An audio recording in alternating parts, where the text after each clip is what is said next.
Well, obviously you come out the Marionville trailhead. There is a short little warm-up loop there that's closed due to a timber sale. You'll see that on your map, but we didn't take that, okay? It just brings you right back around. It's a good warm-up thing. Then obviously we came out. This section of the trail, until we break off down here to the left, is two ways.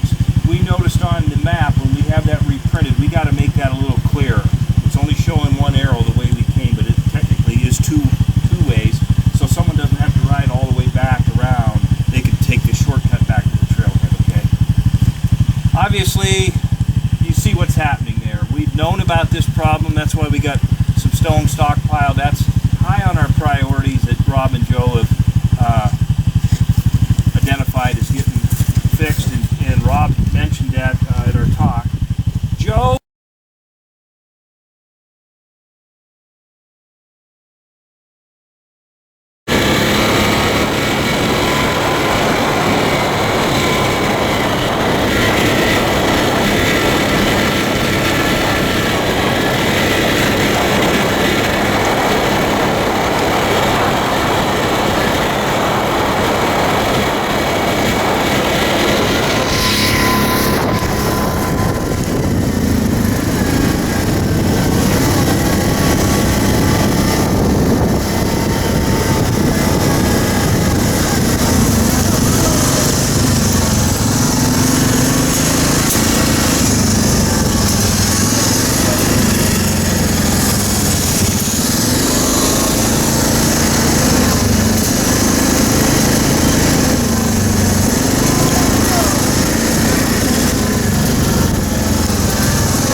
Okay, I wanted to stop here for a couple reasons. One is, this is a stretch of trail that goes right along the creek. And this is where we need to be particularly sensitive about how the trail impacts the creek itself. So we have a few sections of trail that actually go directly along a body of water. And so in some cases, long term, we might consider moving the trail away from that body of water, or just crossing the body to get to a better location.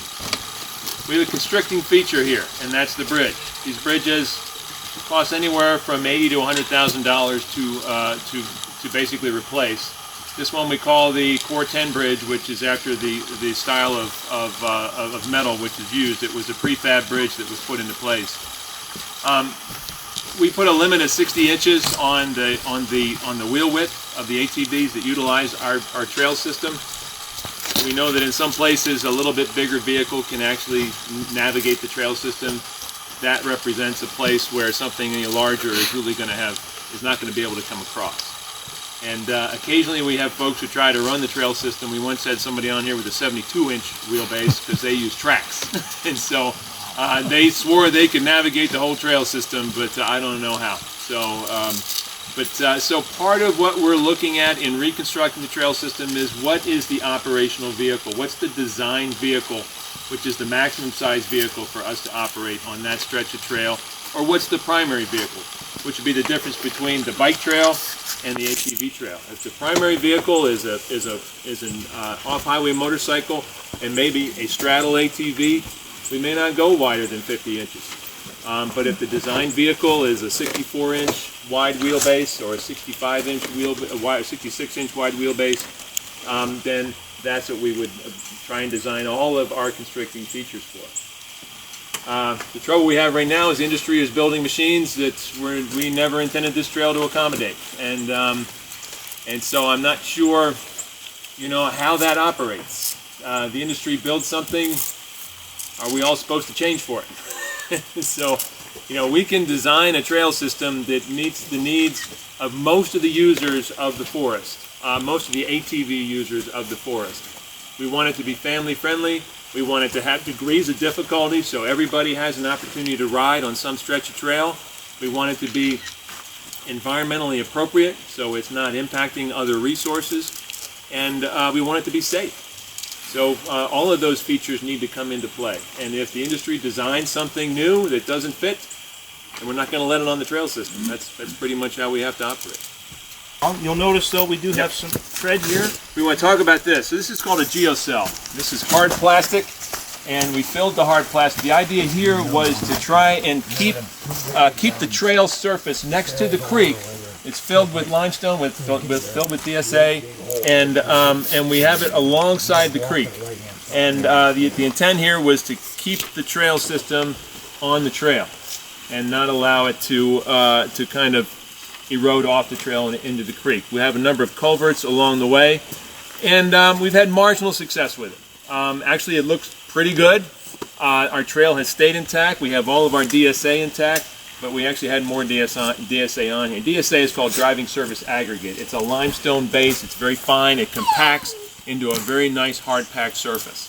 And so we're kind of mixed about this. We're not necessarily pleased with this as a trail surface, but there are other forms of geogrid which we may take a look at here.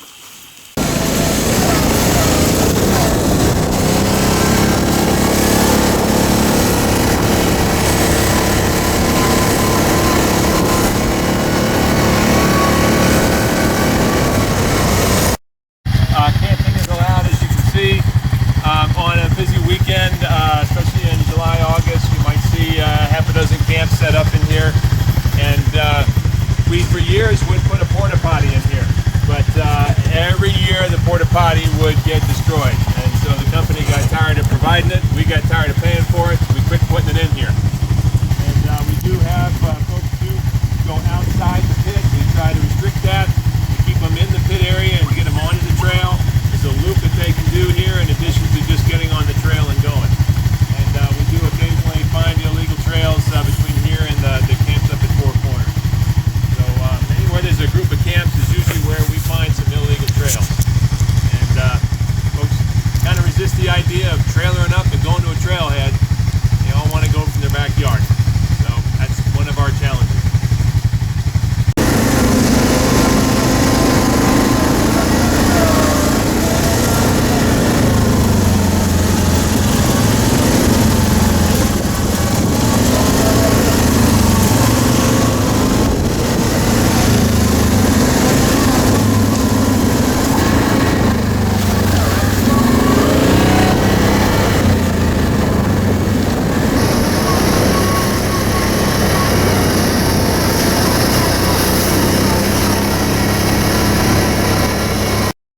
Or coming along this section of the trail, a lot of timber management occurring on both sides of the trail.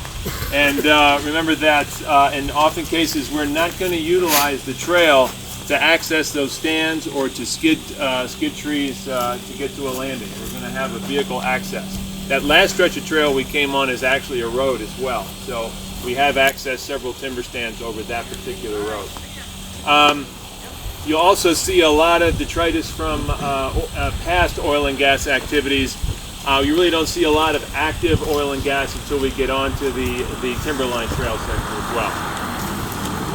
A couple of things of concern right here. Peaks Ear Trailhead is a pretty popular trailhead. It's the connecting point between the Timberline Trail, which takes off that way, and the Marionville ATV Trail, which comes into here and then takes off along Spring Creek. But there's a central problem to this. One is that we ride on the road. The second is that sight distance into this and out of this area is not that good. So a vehicle coming down here at 35 miles an hour may be on top of an ATV before they know it.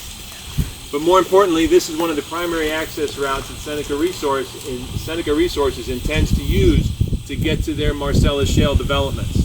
They've already got a couple that they've developed south of us, where this was the primary access.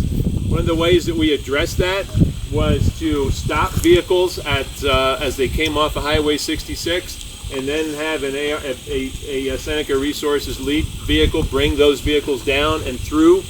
Especially when they're in the process of building a pad or in the process of drilling. The amount of stone and water that has to continually come to that site means that there may be as many as 50 to 100 truckloads coming down this road when there's an active development taking place. So this probably is not going to change. Things are quiet now because the price of gas is low, but that's not going to last forever. And this road will be in great demand by Seneca Resources when that time comes. We've had discussions about relocating this trailhead, getting it off of Pig's Ear Road, getting it off onto a National Forest Road where people come off the 66 and then get on Forest Road 584 and go to a different trailhead. And that this trail, the Timberline Trail, would no longer cross here. It would cross up above. And that the Marionville Trail would no longer come through here. We would cross Spring Creek further down. And we would avoid what we're going to see here is there is a stretch of trail right along the creek. And that is a bit of a concern because we've had pipes blow out, and in high water we have our trail wash out. There's a stream right here that has flooded this area a number of times. So looking at the long-term resource management of this site, the Pig's Ear Trailhead may just be in the wrong place. So we're not talking about doing away with any trail, we're just talking about configuring it differently and moving the trail onto higher ground. Another aspect of this site is important. This particular site, Pig's Ear, is important in terms of cultural resources. There are a lot of heritage resources in this area reflecting back to Pig's Ear's history. And so it's part of the reasons why we don't allow camping and there's no toilet building here. There's also a large wetland right behind us here as well that we're also concerned about. Any questions about that?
So what are your thoughts based on what you saw out there, what you all experienced? The forest is beautiful. I love the forest. It's beautiful out there. But those holes are pretty big out there. They need some rock in them. Oh, the holes up here? Uh-huh. Yep, very well, yep.